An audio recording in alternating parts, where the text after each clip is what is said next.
जीवन बगिया ऐसी उलझी, फूल उगे कम, कांटे ज्यादा, सिमटा जीवन, डूबी सांसें, आना है तो अब भी आजा।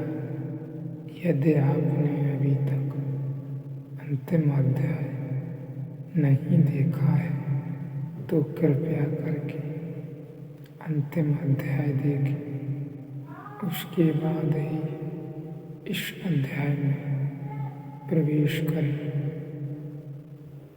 बिना पिछला अध्याय देखे इस अध्याय को समझ पाना मुश्किल है। यह अध्याय बहुत ही गहरे रहस्य खोलता है। मैं उत्पन्न नहीं होता हूँ, मैं 10 इंद्रियां नहीं हूँ, मैं बुद्धि नहीं हूँ, मैं मन नहीं हूँ और नित्य अहंकार भी नहीं हूँ। मैं तो सदैव बिना और मन की शुद्ध स्वरूप हूँ, बिना बुद्धि का साक्षी हूँ और हमेशा चित्त स्वरूप हूँ। इसमें संशय नहीं। मैं जब मिट जाता हूँ तब उसी मैं की चर्चा हो सकती है जो वास्तविक मैं हूँ। एक तो मैं है हमारा जिससे हम परिचित हैं।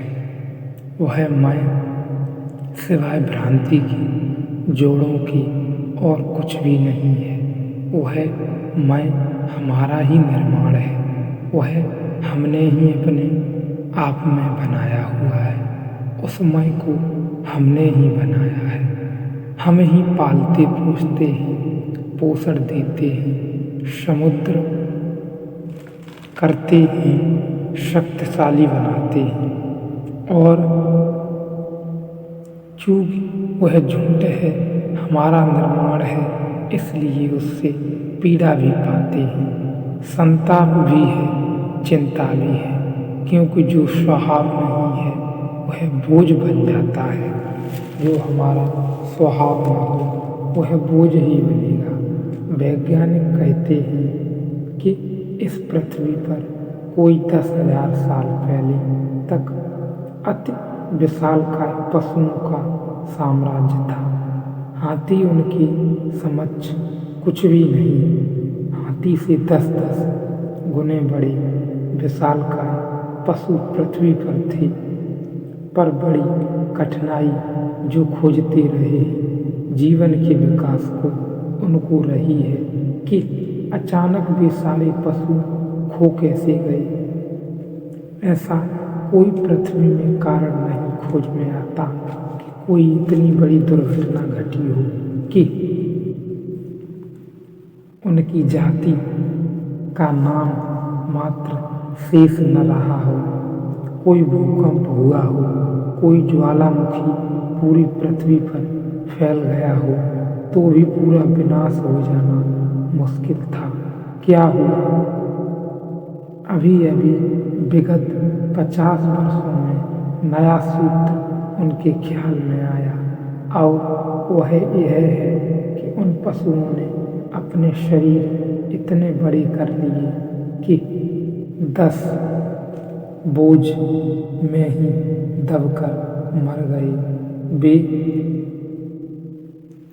शरीर इतने बड़े कर लिए कि उस बोझ में ही दबकर मर गए। उनकी मृत्यु का कोई बाहरी कारण समझ नहीं आता, लेकिन शरीर ही इतना बड़ा हो गया।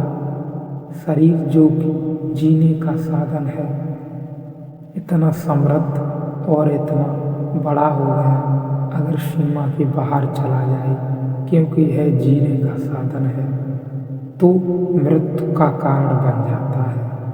उस बोझ को खींचना ही कठिन हो गया और फिर उस बोझ को भरना भी कठिन हो गया, क्योंकि उस बोझ की भूख की मांग को भरना भी कठिन हो गया। मांग भी बड़ी हो गई और वह रोज बढ़ती ही चली गई। बैठते शरीर के साथ तो शरीर तो सुरक्षा है और जीवन का वाहन है, लेकिन सीमा के बाहर वही प्राण घाती हो जाता है। जो शरीर बढ़ते समय हमारी सुरक्षा करता है और जीवन का वाहन है, लेकिन वह सीमा तक है।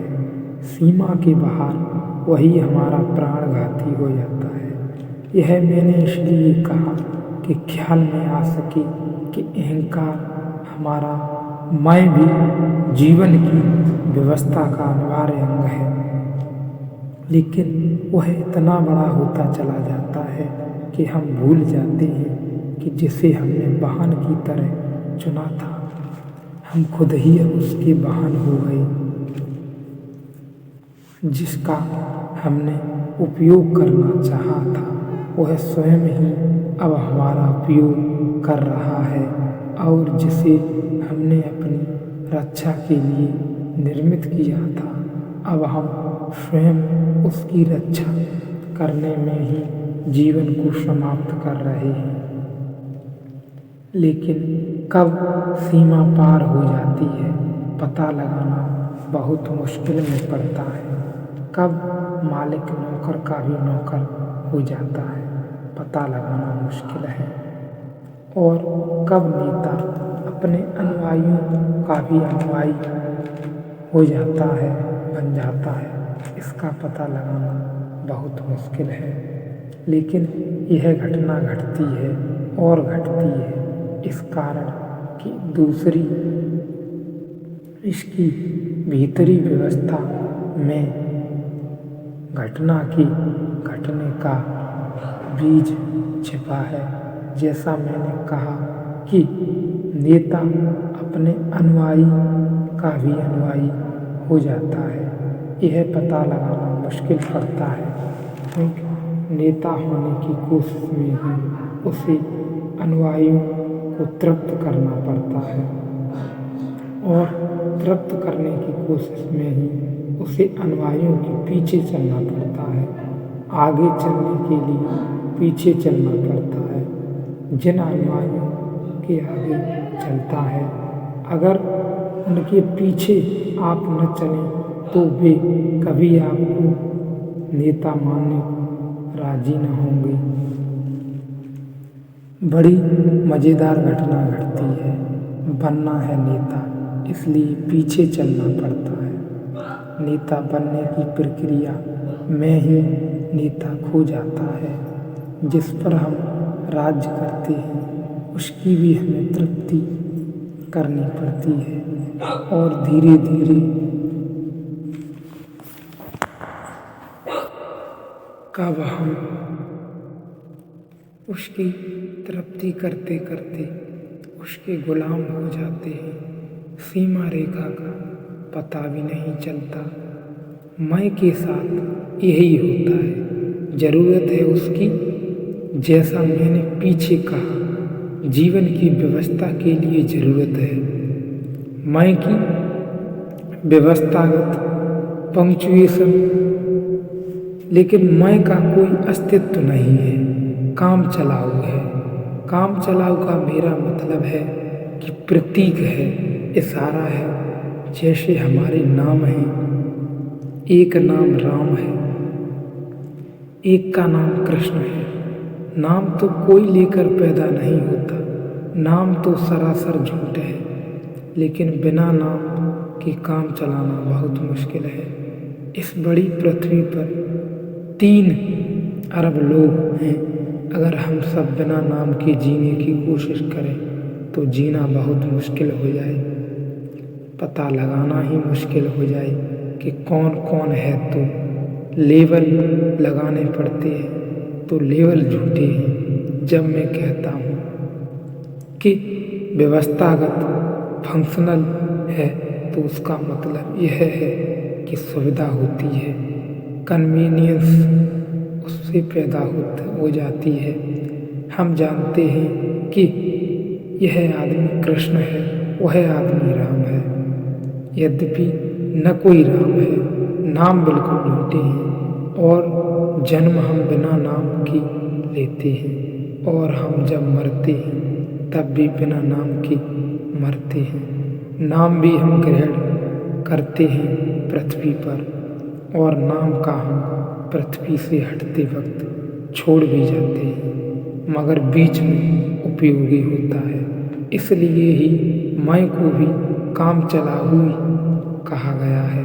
उससे अधिक उसको कुछ भी समझना मूर्खता है।